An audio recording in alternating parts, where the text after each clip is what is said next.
covering news where you live. This is 5 News at 10. We begin with today marking a decade since the bombing at the Boston Marathon on April 15th of 2013.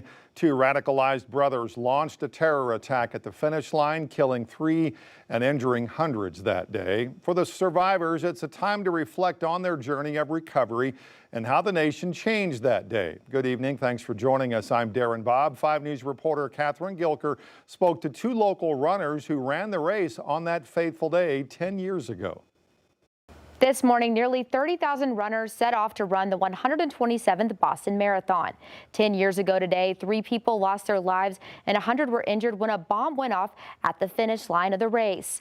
Tonight, we hear from 2 local runners who were there that day, who we also spoke to 10 years ago. I still think of that time and so glad I didn't get hurt, and feel sorry for the people that did. It's just terrible, and still pray for them. Mary Jo Brickman of Fort Smith was one of those runners who set out on the Boston Marathon on that day in 2013, not knowing the horror that would come hours later. I had almost finished the race, and this person, well, people were standing on the sidelines facing me, which is very unusual, and they're saying, "You have to stop." And I was like, I'm a half a mile from the finish. I'm not stopping. Brickman kept running and was finally stopped by a police officer who told her there was no finish line because there had been an explosion.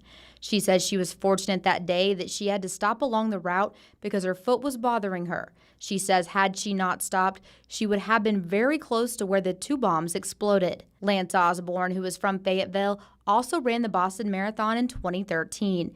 He crossed the finish line and caught a cab back to his hotel to rest for a while before meeting back up with his family who were watching the marathon. And I got a text from a buddy of mine, Craig Lyle. He said, "Are you okay?" I was like, "Well, yeah, I'm fine. I'm just tired."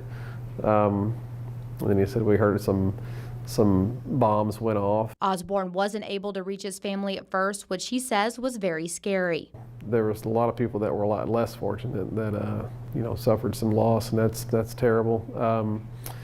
But I didn't hear it, I didn't see it. I saw a lot of the chaos whenever going to pick up my family. Brickman went on to run the Boston Marathon the following year, and Osborne says he has not run the Boston Marathon again.